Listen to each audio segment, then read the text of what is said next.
Người chồng bị bắt giữa vợ và con trai, cảnh tượng đau thương không thể tin nổi. Trong bối cảnh xung đột ngày càng gia tăng, hình ảnh người đàn ông bị quân đội thu hút ngay trước mắt vợ và con trai đã tạo nên một nỗi đau sâu sắc và sự hoang mang tột cùng. Đây không chỉ đơn thuần là một cuộc bắt giữ, mà còn là biểu tượng cho sự tan vỡ của các mối quan hệ gia đình, nơi mà chiến tranh khiến cho những khoảnh khắc bình yên trở thành xa xỉ. Người vợ đứng sững, ánh mắt hoảng loạn, trong khi đứa con trai nhỏ vẫn ngây thơ, không hiểu điều gì đang diễn ra, tạo nên một cảnh tượng vừa bi thương,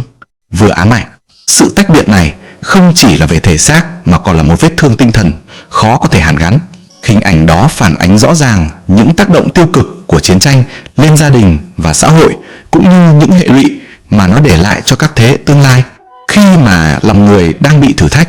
câu hỏi đặt ra là liệu có còn hy vọng cho những mảnh đời trong cảnh khổ đau này, đau này, đau này, đau này, đau này, đau này, đau này, đau này, đau này.